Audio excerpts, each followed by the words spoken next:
अपने महबूब नेता, किसानों के नेता, देश के नेता, युवाओं के नेता, आगड़ों और पिछड़ों के नेता, दलितों के नेता, अल्पसंख्यकों के नेता, देश की उम्मीद, समाजवादी पार्टी के राष्ट्रीय अध्यक्ष, पूर्व मुख्यमंत्री उत्तर प्रदेश, विपक्ष के नेता आदरणीय राष्ट्रीय अध्यक्ष जी को आमंत्रित करना चाहता हूं कि वो आए और हमारा मार्गदर्शन करें। आदरणीय राष्ट्रीय अध्यक्ष जी। मैं सबसे पहले इस चुनावी जनसभा में आए हुए आप सबका बहुत बहुत धन्यवाद और आभार प्रकट करना चाहता हूं। जहां गर्मी है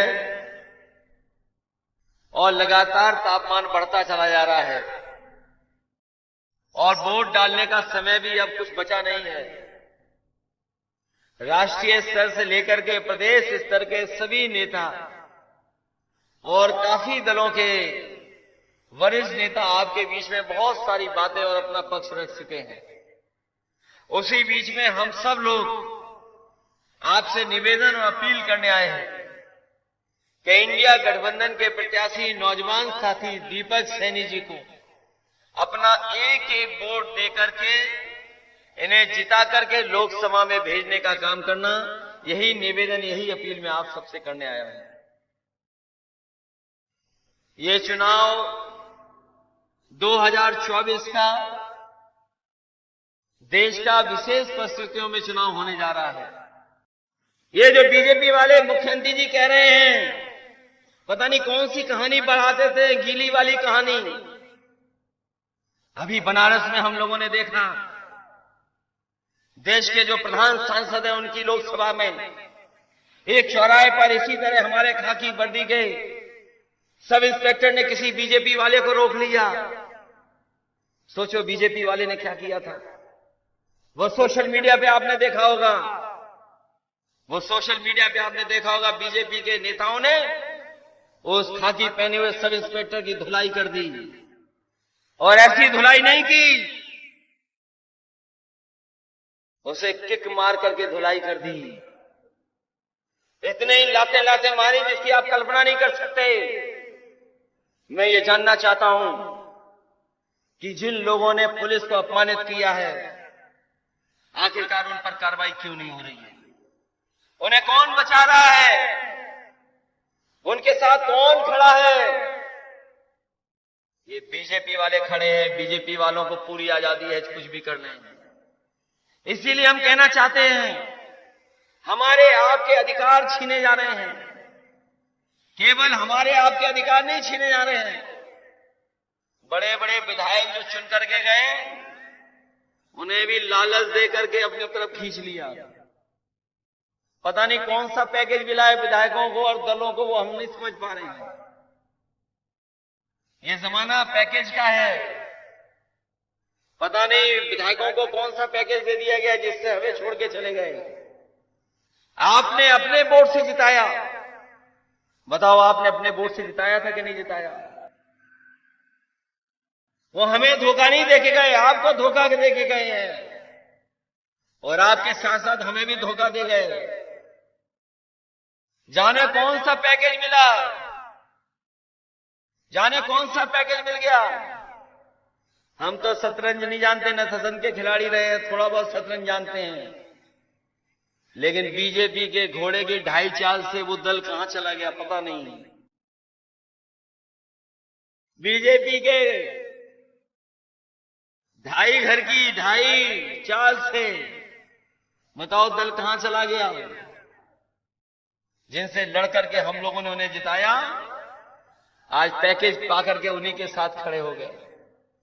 इसलिए ये चुनाव हमारे आपके भविष्य का तो है ही है चुनाव, लेकिन आने वाली हमारी पीढ़ी उसका भी चुनाव है। ये 400 लोकसभा जीत करके पता नहीं कौन से संविधान में बदलाव लाना चाहते हैं। उस संविधान में, जिस संविधान को बाबा साहब भीमराव अम्बेडकर जी ने दिया, और उस संविधान के तहत हमें आपको अधिकार मिले हैं, उन अधिकारों को ये छीन रही है। इनके लिए कोई कानून नहीं है, इनके साथ कोई चला है उसके लिए कोई कानून नहीं है। ये अपनी बड़ी बड़ी संस्थाएं जो हैं उनको खत्म कर करके अपने लिए इस्तेमाल कर करके लोगों पे दबाव बना रहे हैं।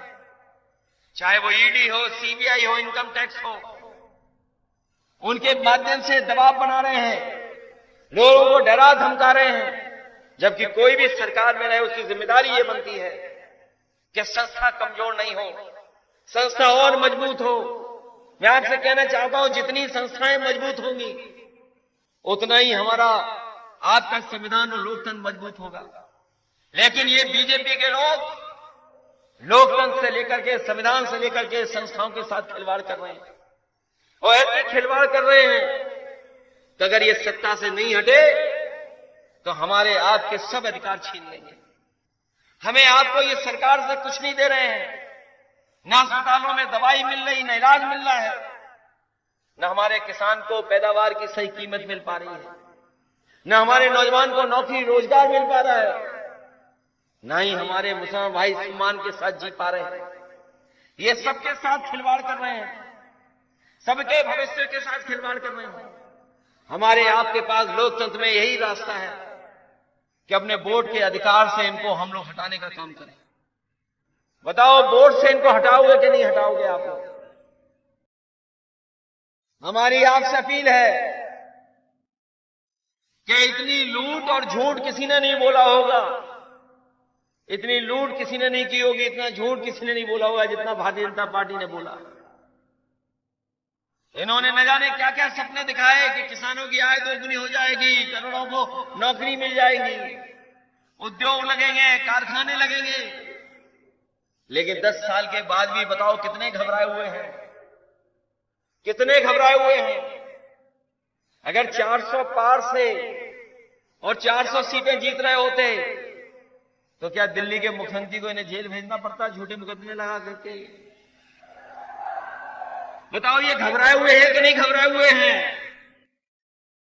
अगर 400 पार होते तो क्या झारखंड के मुख्यमंत्री पर झूठे मुकदमे लगा करके उन्हें जेल भेजना पड़ता? ये 400 पार वाले घबराए हुए हैं। ये उसी पहलवान की तरह घबराए हुए हैं, जब मैदान में कुश्ती हारने लगता है तो पहलवान न जाने क्या क्या करने लगता है। कुश्ती जीतने के लिए न जाने क्या क्या हथकंडे अपनाता है। इसलिए आप सबसे हम अपील करने आए हैं, ये हमारे पश्चिम की जो हवा चल रही है, जो इस इलाके से हवा चल करके जा रही है, ये परिवर्तन की हवा चल रही है। और इसलिए परिवर्तन की हवा चल रही है क्योंकि इस बार पीडीए के लोगों ने मन बना लिया है कि इन भारतीय जनता पार्टी को पूरी तरीके से सफाया करेंगे। अगर उनके पास एनडीए परिवार है, अगर उनके पास एनडीए परिवार है तो हमारे आपके पास पीडीए परिवार है, पीडीए परिवार है। और पीडीए परिवार इतना बड़ा है कि अगर वोट डाल देगा पीडीए परिवार मिलकर के तो दीपक सैनी ऐतिहासिक वोटों से जीत करके जाएंगे बिजनौर लोकसभा से।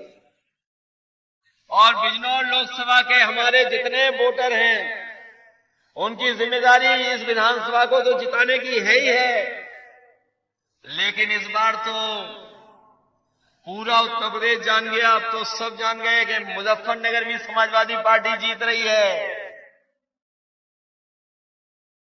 कैराना भी जीत रही है समाजवादी पार्टी। आपके आगे चले जाओ, नगीना से लेकर के और मेरठ जो दूसरे चरण में वोट पड़ने जा रहा है, बागपत तक समाजवादी पार्टी जीत रही है। और जो लोग हमारे साथ रुपया बन गए थे वो घोड़े के 2.5 चाल से किधर गिरे जाकर के किसी को नहीं पता। इसलिए हम आपसे विशेष अपील करने आए, निवेदन करने आए हैं कि हमारे दीपक सैनी जी नौजवान साथी हैं, इनकी मदद करना, आप लोग सहयोग करना, इनका एक एक वोट इनको दिलाने का काम करना, इनकी मदद करोगे आप सब लोग। ये जीतेंगे तो संविधान की मदद होगी, बचाने का काम होगा। और इस बार तो उत्तर प्रदेश में ये इंडिया गठबंधन कमाल करने जा रहा है, परिणाम भी कुछ नए आने जा रहे हैं, नए। ये बीजेपी के लोग घबराए हुए हैं, क्योंकि यूपी के लोग जब स्वागत करते हैं तो अच्छा स्वागत करते हैं, लेकिन जब विदाई करते हैं तो बहुत धूमधाम से विदाई होगी इनकी। जो लोग 14 में आए थे 24 में चले जाएंगे, पता नहीं लगेगा कहां चले गए हैं। इसलिए मदद करिए और एक एक वोट साइकिल के चुनाव पर देना, यही निवेदन, यही करने में आपसे आया। बहुत बहुत धन्यवाद। और अपने साथ जो ललित जी और जो दूसरे साथी समाजवादी पार्टी में शामिल हो रहे हैं, सचिन और उनके साथ जो सभी साथी आ रहे हैं, मैं इन सबका बहुत बहुत धन्यवाद और आभार प्रकट करता हूं। इनके आने से समाजवादी पार्टी के नेता कार्यकर्ताओं का जहां मनोबल बढ़ेगा, वहीं हम लोग जीत की तरफ भी बढ़ रहे हैं, उसमें हमारी जीत का फासला और बढ़ेगा। इन्हीं शब्दों के साथ हम अपने सचिन जी का और ललित जी का बहुत बहुत स्वागत और बधाई देते हैं कि इनके आने से समाजवादी पार्टी और मजबूत दिखाई दे रही है। बहुत बहुत धन्यवाद।